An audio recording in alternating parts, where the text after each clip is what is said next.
아니라 잔을 드신 예수님 이라는 제목으로 말씀 나눌 텐데요. 요한복음 18장 1절에서 11절 우리 함께 한 목소리로 합독하겠습니다. 시작. 예수께서 이 말씀을 하시고 제자들과 함께 기드론 시내 건너편으로 나가시니 그곳에 동산이 있는데 제자들과 함께 들어가시니라. 그곳은 가끔 예수께서 제자들과 모이시는 곳이므로 예수를 파는 유다도 그곳을 알더라. 유다가 군대와 대제사장들과 바리새인들에게서 얻은 아랫 사람들을 데리고 등과 횃불과 무기를 가지고 거리로 오는지라. 예수께서 그 당할 일을 다 아시고 나아가 이르시되 너희가 누구를 찾느냐? 대답하되 나사렛 예수라 하거늘 이르시되 내가 그니라 하시니라. 그를 파는 유다도 그들과 함께 섰더라. 예수께서 그들에게 내가 그니라 하실 때에 그들이 물러가서 땅에 엎드려 지는지라. 이에 다시 누구를 찾으냐고 물으신대 그들이 말하되 나사렛 예수라 하거늘 예수께서 대답하시되 너희에게 내가 그니라 하였으니 나를 찾거든 이 사람들이 가는 것은 용납하라 하시니 이는 아버지께서 내게 주신 자 중에서 하나도 잃지 아니하였사옵나이다 하신 말씀을 응하게 하려 함이로라. 이에 시몬 베드로가 칼을 가졌는데 그것을 빼어 대제사장의 종을 쳐서 오른편 귀를 베어버리니 그 종의 이름은 말고라. 예수께서 베드로더러 이르시되 칼을 칼집에 꽂으라. 아버지께서 주신 잔을 내가 마시지 아니하겠느냐 하시니라. 아멘. 네. 우리 사랑하는 청년 여러분, 우리 계속해서 요한복음으로 이렇게 강의를 하고 있는데요. 오늘도 우리를 예배의 자리로 이렇게 부르신 주님의 은혜를 우리 기억했으면 좋겠습니다. 우리가 이 자리에 앉아 있는 것은 어떤 단순한 그 습관 때문이 아니라 오늘도 우리를 만나시고 우리에게 말씀하시려는 하나님의 은혜가 있기 때문인 줄 믿습니다. 오늘 우리가 함께 읽은 말씀은 예수님께서 이제 붙잡히시는 그 장면이죠. 이제 십자가 사건이 본격적으로 시작되는 그 문에 이 말씀이 시작이 되는 거죠. 이미 17장에서 예수님은 이렇게 기도를 하셨어요. 자기 자신을 위해서 기도하셨고 제자들을 위해서 기도하셨고 장차 믿게 될 사람들을 위해서 기도를 하셨어요. 그리고 이제 오늘 읽은 이 18장에 들어오면 그 기도 뒤에 일어난 실제 사건이 이제부터 시작이 되는 거죠. 이 흐름이 참 중요한데요. 예수님이 기도를 안 해서 이 십자가의 길을 가게 됐나요? 예수님은 기도하신 뒤에 이 위기를 맞이하는 거예요. 기도를 했으니까 십자가가 사라진 게 아니었죠. 기도를 했으니까 고난도 없어지는 게 아니었던 거예요. 오히려 기도하신 예수님은 고난을 정면으로 이제 돌파하는 거죠. 여러분, 그래서 그런 의미에서 볼 때 신앙은 위기를 피하는 어떤 기술이 아닙니다. 신앙은 위기 앞에서도 내가 누구인지가 드러나는 자리가 바로 신앙이라는 것이죠. 그리고 오늘 본문은 그것을 아주 선명하게 이렇게 보여주고 있습니다. 예수님은 흔들리지 않으셨어요. 왜냐하면 예수님은 지금 무슨 일이 일어나는지 몸소 더 잘 알고 계셨고 그 가운데서 자신이 누구신지도 알고 계셨고 아버지께서 주시는 길이 무엇인지도 아셨다라고 하는 것입니다. 반면에 예수님을 제외한 다른 사람들은 어때요? 다 흔들리는 거죠. 유다는 예수님을 아는 사람이었지만 그 아는 지식이 어둠의 편에 서는데 사용돼요. 군인들은 이제 힘으로 예수님께 몰려 들어옵니다. 베드로는 오늘 말씀 마지막에 보니까 칼로 그 몰려오는 것을 반응하죠. 제자들은 예수님 곁에 있었지만 예수님의 가실 길, 예수님이 가실 그 십자가는 아직 이해하지가 못하고 있는 장면입니다. 이 장면을 가만히 보면요, 위기 앞에서 사람의 진짜 중심이 드러나는 것 같지 않은가요? 평소에는 괜찮아 보일 수 있어요. 예배도 드리고 찬양도 하고 봉사도 하고 말도 그럴듯하게 할 수 있는 거죠. 그런데 진짜 중요한 것은 위기가 드러났을 때 그 앞에서 내가 무엇으로 반응하느냐, 이게 참 중요하다는 거예요.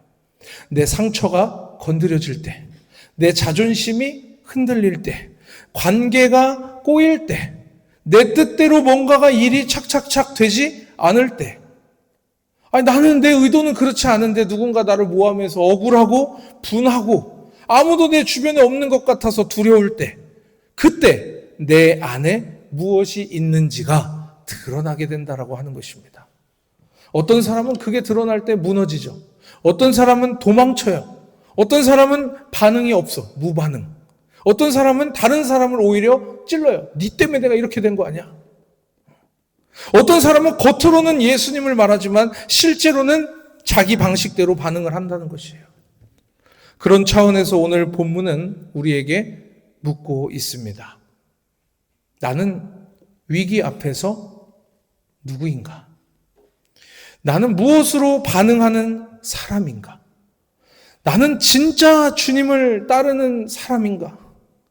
아니면 내 방식으로 문제를 해결하는 사람인가? 여러분, 바로 그 지점, 그 딱 위치. 이 오늘 말씀을 통해서 위기 앞에서 드러나는 어떤 사람의 우리의 중심과 그 한가운데서 끝까지 잔을 드시기 위해 가는 예수님의 길을 함께 나누려고 해요. 우리가 붙들 오늘 첫 번째 말씀은 이거예요. 1절부터 5절까지를 보면 예수님은 제자들과 함께 기드론 시내를 건너서 동산으로 들어간대요. 그리고 유다가 그곳을 이미 알고 있는 장소. 평소에 몇 번 왔다 갔다 했나 보죠. 왜냐하면 예수님께서 제자들과 자주 모이시던 곳이 그곳이었기 때문이에요. 참 신기하죠. 예수님이 사랑으로 제자들과 함께 했고 그 추억이 있고 함께 머물렀던 그 자리를 유다는 제일 서로 잘 아는 배신의 통로로 사용한다는 거예요. 은혜를 경험했던 그 자리를 어둠을 끌고 오는 길로 사용했어요.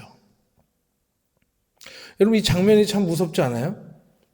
사람은 예수님 가까이에 오래 있었다고 해서 자동으로 빛이 생겨나고 자동으로 빛의 사람이 되고 이게 아닌 거죠. 말씀을 들었다고 해서 예배 자리에 있었다고 해서 공동체 안에 있다고 해서 반드시 주님의 길을 아는 사람이 되는 것은 여러분 아니에요. 유다가 예수님 몰랐나요? 본인도 3년 반 동안 예수님을 쫓아다니고 함께 했던 거 아니에요? 몰라서 배신한 게 아니라는 거죠. 오히려 너무 가까이에 있었던 사람이에요. 예수님이 같이 함께 3년 반 동안 동고동락했던 12명 중에 한 명이잖아요. 그런데 그 가까이 있는 것이 곧 그가 변화된 것은 아니었다는 것이죠. 이거 우리에게도 참 중요하지 않을까요? 우리도 교회 안에 오래 있을 수 있어요. 설교를 익숙하게 들을 수 있어요. 3년 반 넘게 내가 얘기했던 어떤 의도도 알고 있을 수 있어요. 그래서 그 힘으로 능력으로 사역도 하고 봉사도 하고 예배도 잘 섬길 수도 있어요. 사람들 앞에서 모아놓고 신앙적인 어떤 말들도 할 수가 있어요. 그런데 정작 어려움 앞에 있는 내 중심은 예수님보다 다른 것을 더 사랑할 수도 있다는 말이죠. 내 욕심, 내 계산, 내 자존심, 내 상처, 내 기대. 이것처럼 내 방식이 예수님보다 여러분 더 크면 겉으로는 곁에 있어도 실제로는 멀어질 수 있다라고 하는 것이에요. 그래서 우리는 자주 나는 교회 안에 잘 다니나? 나 교회 잘 다니고 있나? 이것만 물으면 안 돼요. 더 깊이 질문해야 되지 않겠어요? 내 중심이 정말 예수님께 붙들려 있는지를 먼저 점검해야죠. 나는 예수님을 따르고 있는지 아니면 예수님을 내 기대에 맞게만 이용하고 있는지 내 기준에서 나는 매주 교회를 다니는데 어떤 애는 막 한 달에 한 번씩 올까 말까 해. 그 사람이 나보다 중심이 더 좋을 거라고 여러분 생각해요? 오히려 정죄하기도 하죠. 그런데 본문에서 여러분 더 놀라운 것은 예수님이 이 장면들을 마주하면서도 도망치지 않았어요. 3절과 4절 말씀을 보면 유다가 군대와 대제사장들 및 바리새인들에게서 얻은 하인들, 종들을 데리고 그 사람들을 데리고 아랫사람들을 데리고 등과 횃불과 무기를 가지고 온대잖아요. 그 예수님이 알고 있는데도 도망을 안 갔대요. 보통 같으면 숨고 싶을 장면 아닐까요? 피하고 싶은 그 순간이었지 않았을까요? 내가 뭐 그렇게 큰 잘못을 했다고 이러면서 억울하고 막 분할 수도 있잖아요. 우리가 사람의 모습을 생각하면. 근데 4절을 보니까 예수께서 그 당할 일을 다 아시고 나아가라고 말을 해요. 이 표현이 중요해요. 예수님이 모르고 당한 게 아니에요. 갑자기 뒤에서 덮쳐서 예수님을 납치해 간 게 아니에요. 끌려가신 게 아니에요. 실수로 붙잡히신 것도 아니고 예수님이 다 아시고 나아가셨다는 거예요. 여러분, 이게 예수님의 중심이에요. 어둠이 몰려와도 예수님은 자신을 숨기지 않았다라고 하는 것. 자기의 사명을 피하지 않으셨다는 것. 자신의 뜻을 굽히지 않으셨다는 것. 왜 그랬을까요? 예수님은 앞으로 일어날 그 눈앞의 상황들보다 하나님 아버지를 더 신뢰했기 때문에 그럴 수 있었습니다.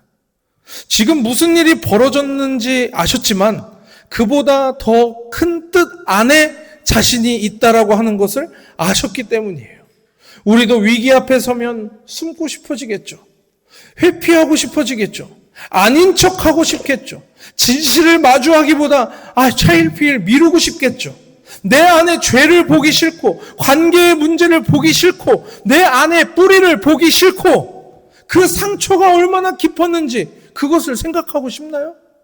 얼마나 내가 자기 중심적인지도 보기 싫고 내가 얼마나 사람들의 한마디 한마디에 반응에 휘둘리는지 보고 싶어요, 여러분.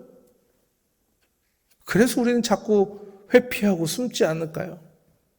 겉으로는 뭐 웃기도 하고 겉으로는 뭐 잘 지내요 라고도 말해요. 겉으로는 그래서 주일날 교회 잘 오니까 신앙생활 잘하는 것처럼 보일 수도 얼마든지 있어요. 근데 그 마음의 중심에 정작 내 마음의 진짜 내면 깊은 곳은 계속 미루는 거, 숨기는 거, 덮어놓는 거, 피하는 거, 이게 중심인 사람들도 많다는 거죠. 그러나 여러분, 빛 앞에 서지 않는 사람은 결국 더 어두워집니다. 자신을 직면하지 않는 사람은 결국 같은 자리에서 계속해서 다람쥐 쳇바퀴 도는 것 같은 그 반복 안에서 또 무너집니다. 예수님은 어둠 앞에서도 숨지 않으셨어요. 오히려 더 나아가셨죠. 그러므로 우리도 말씀 앞에서 내가 좋아하는 말씀, 나에게 꿈과 희망을 주는 말씀, 이것만 붙잡는 게 아니라 말씀 앞에서 숨지 않는 연습이 우리에게 필요한 거예요. 내 안에 상처가 있으면 그걸 직면해봐야지. 내가 어떤 포인트에서 막 그 발작 포인트라고 하지, 그 막 건드려지면 분노가 오면 왜 그게 분노하는지 한번 생각을 해봐야죠, 여러분. 내 관계가 왜곡돼 있고, 내가 마음에 드는 사람하고는 만나고, 안 드는 사람 만나고, 내 주변에 마음에 안 드는 사람이 한두 명 있으면 여러분 생각해봐요. 왜 마음에 안 드는지. 진짜 이상한 사람이 내 주변에 있을 수도 있겠죠.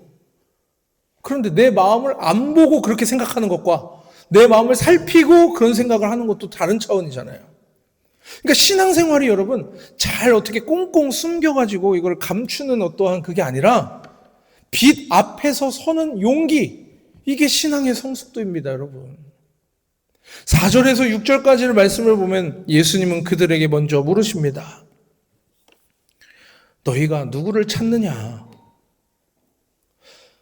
먼저 물어봐요, 예수님이. 잡히기도 전에. 너희가 지금 누구를 찾느냐? 그들이 대답하죠. 나사렛 예수라. 그러자 예수님이 뭐라고 하셔요? 내가 그니라. 요한복음에서는 이 표현이 단순한 자기소개 시간이 아니라 그 이상의 의미를 가지고 있는데요. 예수님이 자신이 누구이신지를 알고 있어요. 상황, 잡혀가기 일보 직전에 그 상황이 예수님의 정체성이 되는 게 아니라 체포당하는 그 순간에도, 배신당한 순간에도, 죽음의 그림자가 십자가에 갈 그 길을 아는 그 순간에도 예수님이 누구신지를 스스로 지워버리지 않고 있다는 거죠. 그리고 6절 말씀을 보면서 예수께서 내가 그니라 하실 때 그들이 물러가서 땅에 엎드러진대요. 여기서 우리는 중요한 것이 하나 봐지는데, 예수님은 무력하게 끌려가는 분이 아니라 붙잡힐 수밖에 없는 약자의 모습으로 끌려간 게 아니라 오히려 내가 그니라 그 한마디에 사람들이 뭐야 이 사람 진짜 맞아? 이러면서 뒷걸음질 칠 정도로 예수님의 그 당당한 권위가 살아있다는 것이죠. 그런데 예수님은 그 권위를 자신을 보호하는 것에 사용하지 않으셨고, 이게 참 저는 놀랍습니다. 우리는 여러분 힘이 있으면 어떻게 해요? 자기를 지키는 데 쓰지 않아요? 옛날에 무슨 영화나 이런 걸 보면 경찰서장이 경찰서장이라 그 동네 국회의원이 이제 음주운전 신호위반을 막 한 거야. 그러니까 경찰이 그 되게 철통 같은 경찰이 내리세요. 그래서 신호위반을 했으니까 근데 냄새도 나. 불어보세요. 그러니까 아이 봐봐 나 여기 국회의원이야 이런 거야. 보세요. 그렇게 해서 막 끝까지 그 자기 경찰서에 가가지고 자기 상사한테 혼나고 막 그런 장면도 있는데, 자기가 힘이 있으면 어떻게 해요? 그거를 지키려고 하는데, 자신을 지키는 데 쓰잖아요. 조그만 유리한 위치가 있어도 그걸로 자신을 방어하죠. 상대보다 우위에 있을 수 있고 내가 더 큰 소리 칠 수 있으면 그걸로 상대를 이기려고 하잖아요. 근데 예수님은 능력이 없어서 잡히신 것이 아니라 사랑 때문에 자신을 내어주셨다라고 한 사실입니다. 여러분, 이것은 우리의 신앙에도 너무 중요해요. 우리는 자꾸 내가 얼마나 옳은지 증명하고, 내가 얼마나 상처받았는지 강조하고, 내가 얼마나 지금 손해를 받는지를 말하려고 하고, 내 입장을 끝까지 최대한 하나라도 더 그 사람한테 말하려고 하잖아요. 근데 예수님은 언제나 자기 권리를 앞세우신 분이 아니라 하나님의 뜻을 앞세우신 분이라고 했던 사실이에요. 여러분, 사람과의 관계에서 우리는 종종 내가 뭔가 논리적으로 이 사람을 이길 것 같아. 그럼 어떻게 해요? 말로 사람을 누르기도 하죠. 내가 더 많이 알기 때문에 옆에 사람에게 부끄러움을 주기도 해요. 내 감정의 강도로 분위기를 지배하기도 해요. 침묵이나 차가움으로 사람들에게 민망함을 주기도 한다는 거예요. 그런데 그거는 예수님의 방식이 아니죠. 예수님은 능력이 있으셨지만 그 능력을 자신을 보존하기 위해 사용하지 않았어요. 오히려 자신을 내어주셨어요. 이 말은 아무 말도 하지 말고 무조건 참고 다 당해라 이 말이 아니라 핵심은 이거예요. 나는 지금 내 힘을 무엇을 위해 사용하고 있는지를 생각해 보라는 거예요. 나는 내 말과 내 감정과 내 영향력과 내 관계와 내 위치를 내가 무엇을 위해 사용하고 있는가? 공동체를 살리기 위해서 쓰고 있는가? 아니면 나를 지키고 나를 증명하기 위해 쓰고 있는가? 예수님은 자신을 드러내셨지만 자기를 보호하기 위해 그 권위를 쓰지 않으셨어요. 오히려 끝까지 사랑으로 자신을 내어주신 거죠. 이러한 예수님의 모습이 저는 느리지만 확실한 길이라고 믿습니다. 이러한 예수님의 모습을 보고 우리도 좀 배우고 묵상하기도 하고 천천히 오늘 주어진 이 하루를 믿음으로 살아가야 하는 것 아닌가 하는 그러한 마음을 갖게 돼요. 빨리 이기는 길은 아닐 수도 있어요. 즉시 내 마음이 시원해지는 그 길도 아닐 수 있어요. 그러나 예수님의 길은 늘 자기를 증명하는 길이 아니라 하나님의 뜻 안에서 자신을 내어주는 길이었다라고 하는 것을 우리가 기억하고 그 길을 우리도 같이 걸어갔으면 좋겠습니다. 이 본문에서 여러분 이제 가장 강렬한 장면이 나와요. 베드로의 반응입니다. 오늘 말씀의 제목에도 그 베드로의 반응의 이야기가 있는 거죠. 10절을 보면 시몬 베드로가 칼을 가져다가 그것을 빼어 대제사장의 종을 쳐서 오른편 귀를 어떻게 해요? 베어버렸대요. 그 종의 이름이 누구예요? 말고. 베드로는 왜 그렇게 했을까요? 어떤 마음으로 칼을 빼가지고 바로 그 즉시 예수님을 잡으려고 하는 사람의 귀를 베어버렸을까요? 아마 예수님을 지키고 싶어서이지 않을까요? 지금 당장 순식간에 드는 그 감정과 자신의 지금까지의 모습으로 내가 뭔가 예수님을 위해서 해야 된다라고 생각했을 거예요. 내가 지금 베드로가 수제자잖아. 수제자로서 내가 가만히 있으면 안 된다라고 느꼈을 장면이에요. 사랑하는 스승이 지금 붙잡히면서 그 장면 앞에서 자기 방식의 충성도를 드러낸 것이에요.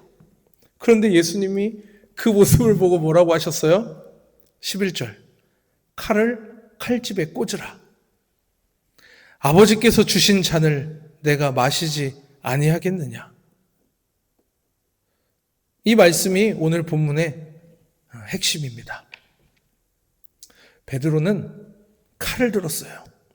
예수님은 아버지께서 주신 잔, 아버지께서 가게 하신 그 길, 이거에 대해서 말씀하고 계십니다. 베드로는 지금 눈앞의 위기를 자기의 방식으로 막고 싶었어요. 예수님은 아버지께서 주신 길을 이미 마음으로 다 받으셨어요. 베드로는 지금 이 상황을 빨리 내 무력으로 빨리 정리하고 싶었어요.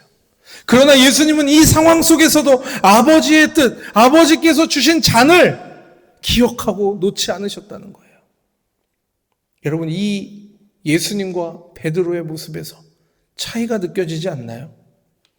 칼은요, 내가 집어드는 거예요. 근데 잔은 뭐예요, 여러분? 받는 거죠. 술 먹어본 친구들 알잖아. 위에 사람이 잔을 주면 어떻게 해요? 치워버려요? 예, 이러면서. 다 아닌 척하고 있어. 칼은 여러분, 내 힘으로 문제를 해결하는 태도. 잔은 하나님의 뜻을 신뢰하면서 하나님이 주신 것을 반사적으로 받고 순종하는 태도. 칼은 여러분 즉각적으로 빼들 수 있어요. 근데 잔은 깊은 순종의 모습. 칼은 내 방식입니다. 잔은 하나님 아버지의 방식이었어요. 그런데 우리는 얼마나 자주 내 힘에 칼을 들어버립니까? 말에 칼을 들어서 막 휘둘러요. 새끼야 막 그러면서. 네 그것밖에 못해. 감정의 칼을 또 들어요. 태도가 되는 거지, 감정이.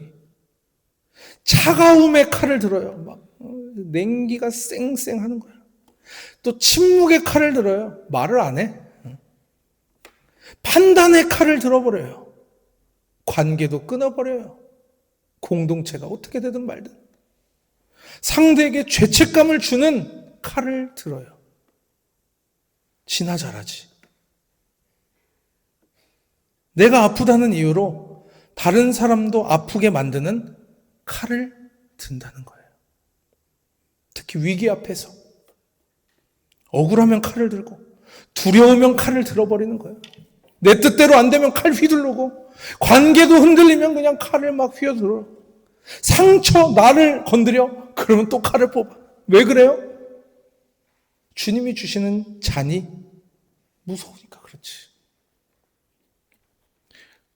예수님이 가시겠다고 한 그 길을 옆에서 바라보는 게 무서운 거야, 베드로는. 받아들이는 게 아프기 때문에. 순종하는 거 그거 느려 보이잖아요. 사람들이 예수님 찬양하는 거 베드로가 아는데 이대로만 가면 자기도 한 자리 할 것 같은데 내 방식대로 이거를 다 처단해버리고 그게 더 빠를 것 같아 보였기 때문이에요. 근데 예수님이 우리에게 칼을 들으라고 가르치지 않았어요. 오히려 집어넣으라고 하십니다. 내 모습을 꺼내들면 그거 집어넣으라는 거예요. 내 주장을 꺼내들면 그거 집어넣으라는 거예요. 예수님은 잔을 받으셨기 때문에. 물론 여기서 말하는 잔은 예수님만이 지실 구속의 어떠한 그 구원의 잔이라고 하는 점에서 우리가 그대로 같은 의미를 따라서 할 수 없을 거라 말할 수도 있겠어요. 근데 분명한 것은 우리는 말씀 안에서 진리라면, 말씀이 진리라면 그 진리가 말하는 의도를 좀 우리가 알아가고 예수님의 선택의 그 방식, 예수님이 하나님의 말씀을 대하는 그 태도, 그런 것을 보면서 예수님의 삶의 방식이 드러나는 것을 배워가는 것이잖아요. 예수님은 자기 뜻을 관철하는 그 방향이 아니라 아버지의 뜻에 순종하는 방향으로 가고 있다는 그거. 그러므로 우리도 생각해 봐야겠죠. 나는 지금 어떤 칼을 들고 있지? 내가 위기가 생기고 조금만 그러면 그냥 가차없이 쉽게 빼들고 휘두를 수 있는 칼이 뭐지? 내 방식대로 내가 해결하려고 하는 그 문제가 있을까? 나는 분노와 상처가 있을 때 내 방어하는 태도로 이것을 반응하나? 말씀이 아닌. 나는 예수님을 믿는다고 따른다고 말하면서 정작 내 삶에서는 늘 칼을 휘두르는 그 방식만 반복하고 있지는 않은가? 우리 사랑하는 청년 여러분, 관계 안에서 칼을 빼들지 마세요. 예배 자리까지 여러분 그 칼 들고 오지 마세요. 내 상처를 칼처럼 휘두르지 마세요. 내 감정이 절대적인 거예요. 누구는 그것 때문에 막 몇 날 며칠 우울하고 힘들 수 있는데 누군가에게는 아무것도 아닌 감정일 수 있잖아요. 그 사람의 모습을 똑같이 배우라는 게 아니라 어떠한 감정이 들어가지고 예배가 막히고 말씀이 안 들리고 관계가 차단되고 공동체가 막 나 때문에 막 그러면 그거 돌아봐야 되는 거 아닌가요? 내가 힘들다는 사실도 중요하겠죠. 내가 아픈 것도 사실 있을 수 있어요. 근데 그 아픔이 다른 사람을 찌를 권리가 되는 건 아니잖아요. 신앙은 칼을 더 정교하게, 날카롭게 만드는 그 방법이 아니라 칼을 칼집에 꽂아서 묶는 거, 안 빼게, 그걸 배우는 거예요. 예수님은 베드로의 그 나를 향한 충성심을 갖다 칭찬한 것이 아니에요. 오히려 멈추게 했어요. 왜냐하면 열심히 하는 거, 그게 곧 진리가 아닐 수 있기 때문이에요. 강한 감정, 그 순간 예수님을 지키려고 칼을 빼든 그 감정이 진짜가 아닐 수도 있기 때문이에요. 즉각적인 그 행동이 믿음이 아니기 때문이에요. 믿음은 예수님이 가신 길을 따르는 것입니다. 예수님이 가려고 하는 그 길을 안타깝고 참 마음이 아프지만 예수님이 가시는 길을 뒤에서 묵묵히 기도하고 예수님 제가 어떤 말을 지금 해야 됩니까? 예수님 이런 모습이었어야지. 예수님의 길은 칼이 아니라 진리였습니다. 잔의 길, 잔을 받는 길. 우리 사랑하는 청년 여러분, 오늘 본문이 여러 가지 이야기들을 말하고 있는데 3년 반 동안 예수님을 따라다녔던 두 제자의 모습이 나오죠. 가까이 있었지만 유다는 끝내 어둠의 길로 갔어요. 군인들은 힘과 무기를 가지고 왔고 베드로는 칼을 빼들었어요. 그러나 예수님은 다 아시고도 내가 그니라 하면서 나아가셨고 자신을 숨기지 않으셨고 능력이 있어도 과시하지 않으셨고 아버지께서 주신 잔을 받기 위해 그 길을 가셨습니다. 이 장면이 우리에게 물어보는 거예요. 위기가 있다면, 어려운 상황이 있다면, 너를 해하려는 그 장면이 있다면 너는 무엇으로 반응하고 있니? 상처가 있을 때 너는 무엇을 들어? 아버지를 신뢰하니? 아니면 너의 방식대로 너의 칼을 빼어드니? 억울함이 있을 때 너는 무엇을 붙들고 있니? 예수님을 따른다고 하면서 정말 예수님이 가신 그 길, 그 의도, 그 말씀의 진리에 그 신뢰를 가지고 가고 있니? 여러분, 평소에는 괜찮아 보일 수 있어요. 그런데 위기가 오면 중심이 드러납니다. 사람은 위기 때 진짜 자기의 신앙이 나와요. 내 안에 예수님이 계시면 느리더라도 주님의 길을 붙들게 됩니다. 내 안에 상처와 분노와 두려움이 더 크면 결국 칼을 급하게 빼어들어요. 그래서 오늘 우리가 진짜 생각해봐야 하는 거, 이 부분이죠. 나는 지금 무엇으로 반응하는 사람인가? 나는 숨고 있는가? 아니면 말씀 앞에 나아가고 있는가? 나는 내 힘으로 나를 지키려고 하는가? 아니면 주님의 뜻 앞에 나를 맡기고 있는가? 나는 칼을 들고 있는가? 아니면 예수님의 길을 보고 배우고 따르고 있는가? 그러나 여러분, 이 말씀이 여러분을 지금 생각하게 하더라도 복음은 먼저 우리에게 정죄감을 주는 것이 아니에요. 어떤 사람 여기서 딱 끝내잖아. 그러면 왜 또 칼 들었냐? 너 또 칼 빼들었냐? 여기서 끝날 수도 있거든요. 그걸로만 말하지 않는다는 것이 사실 복음입니다. 복음은 먼저 예수님이 어떤 분이신지를 보여줘요. 우리가 흔들릴 때도 예수님은 흔들리지 않는 모습을 우리에게 먼저 보여주시죠. 우리가 자기 방식으로 반응할 때도 예수님은 끝까지 아버지의 뜻을 붙들으셨어요. 우리가 칼을 들고 있을 때도 예수님은 잔을 드셨어요. 왜 그랬을까요? 예수님이 그 십자가의 길 간 궁극적인 목적이 뭐예요? 저와 여러분을 살리기 위해서잖아요. 우리 대신에 순종하시기 위해 그러셨잖아요. 우리 대신에 끝까지 가시기 위해 그러신 거잖아요.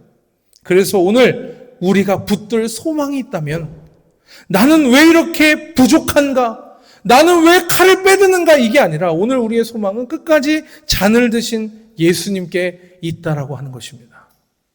우리는 혼자 버티는 사람들이 아니에요. 예수님이 하신 순종 안에서 우리는 살아가는 사람들이잖아요. 우리는 자기의 힘으로 겨우 칼을 내려놓는 사람들이 아니에요. 주님의 은혜 안에서 조금씩 주님의 길을 배워가는 사람들이에요. 그러므로 우리 청년들, 이제는 칼을 붙들고 예배드리는 자리에서 멈추지 말고 내 상처를 칼처럼 들고 공동체 안에서 있지 말고 내 감정이 세상의 전부인 양 살아가지 말고 함께 주님 앞에 나아가기를 주님의 이름으로 축복합니다. 내 안에 어둠이 있다면 직면하고 말씀 앞에 나를 세웠으면 좋겠어요. 그리고 조금씩이라도, 하루에 조금씩이라도 칼이 아니라 자네 길을 생각하는, 내 방식이 아니라 하나님 아버지의 뜻을 따르는 길을 묵상하는, 빠른 반응이 아니라 느리지만 확실한 순종의 길을 배워가면 좋겠습니다.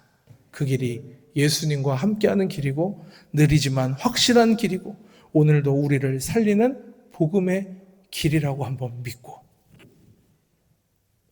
오늘도 그 길을 함께 믿음으로 걸어갈 우리 사랑하는 청년들 한 사람 한 사람을 우리 예수님의 이름으로 축복합니다.